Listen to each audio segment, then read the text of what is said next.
রূপা কি খাওয়াচ্ছেন এটা? কলা খাওয়াচ্ছি। কলা? কেন কলা খাওয়ালে কি হয়? কলা খাওয়ালে যে গরুর মানে ঠান্ডা থাকে শরীর, আর যে পায়খানা রাস্তাটা ক্লিয়ার থাকে, এটা অনেক মুখে রুচি হয় এটাই। আচ্ছা, আমাদেরকে একটু বলবেন রূপা, এই যে গরুটা আপনারা তৈরি করেছেন কার জন্য একটু বলবেন? এই গরুটা তৈরি করছি আমাদের যে 1.5 লক্ষ টাকা দিছিল কোনো কিছু না, আমরা যখন বিপদে পড়ছিলাম গরু বিক্রি করছিলাম, সে গরু না নিয়ে আমাদের 1.5 লক্ষ টাকা দিছিল, কিন্তু সে গরু কিনে ফেলছিল, তাই লেগে আমাদের গরুটা নিতে পারে না। সে আমাদের কোনো কিছু বিনিময়ে দেয় নাই, কিন্তু সে আমার কষ্ট দেখে সে আমাকে 1.5 লক্ষ টাকা দিচ্ছে। এখন আমরা তার লেগে আমি এই গরুটা 1 বছর ধরে পালন করতেছি।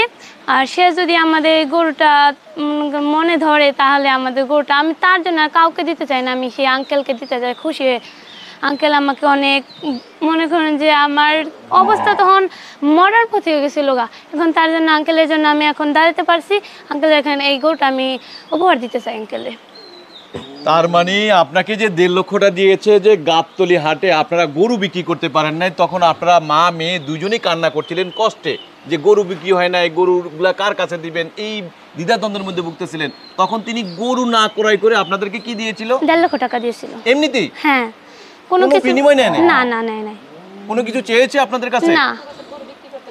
তো এখন আপনারা কি এই যে গরুটা আপনারা তৈরি করেছেন কার জন্য? সেই আঙ্কেলের জন্য। সেই আঙ্কেল যদি আমাদের গরুটা নিতে চায়, আমরা খুশি হয়ে তাকে আমরা গরুটা দিতে চাই, এই জন্য আমাদের আর কি। সেই আঙ্কেলের কাছে আমরা কিছু দিতে পারব না, কিন্তু এই গরুটা আমরা উপহার দিতে চাই। মানে এই গরুটা উপহার দিতে চান? হ্যাঁ।